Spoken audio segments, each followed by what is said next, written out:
Գազམագերբությամբ հայոց ցեղասպանության 100-ամյա Գիլիպանանի գետրոնական մարմինին եւ կորձակցությամբ Լիբանանի մեջ Հայաստանի Հանրապետության տեսփանության գիրագի 23 փետրվարի գեսօրին Սուրբ Նշան Մայր եկեղեցվո շրջափակի մեջ դեղի ունեցավ Սումգայիթի եղեռնակորձության զոհերու հիշադակի հավաքումը ներկայությամբ Հայաստանի տեսփանին Լեռնային Ղարաբաղի Հանրապետության ներկայացուցիչին եւ հարանվանական քաղաքական գուսակցական ու միութենական պատասխանատուներու եւ ներկայացուցիչներու հավաքին բացումը աղոթքով գդարեց Լիբանանի հայոց թեմի առաջնորդ Շահի եպիսկոպոս Փանոսյան, որ նախքան հավաքը վադարակի ընթացքի իր քարոզի մեջ հիշած էր Սումգայիթի զոհերն ու սպա Կուրքեմ Մարկարյանը, շեշտելով, որ մեր թշնամիներուն վարած քաղաքականությունը ավելիով կբարդավորեցնե մեզ համախմբվելու եւ միասնականորեն աշխատելու։ Հայոց ցեղասպանության 100-ամյա Գիլիպանանի գետրոնական մարմնյանով խոսք արավ Շահան Քանդահարյան, որ նշեց, թե Սումգայիթյան եղեռնակորձությունը մանրապատկերն է հայոց ցեղասպանության, կդարբերին կորձաթողները ժամանակն ու միջավայրը, սակայն մղումը եւ անոր յետին կանգնած pedagogan ամբողջ քաղաքականությունը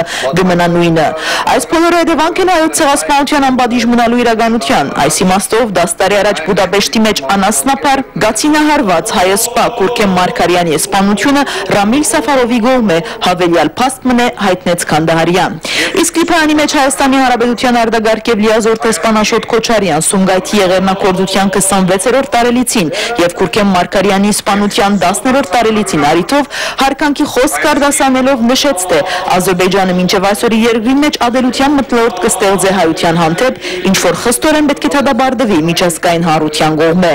Ապա Սումգայիթի զոհերու հիշադակին նվիրված խաչքային արչև կդարվեցավ Ձագեբսակներու զետեղում Հայաստանի տեսփանության, Լեռնային Ղարաբաղի Հանրապետության ներկայացուցչության եւ հայոց ցեղասպանության 100-ամյա Գիլիպանանի գետրոնական մարմնին կողմէ։ Հավաքը փակվեցավ մեր հայրենիք քայլերկով եւ գիլիգիա մաղթերկով։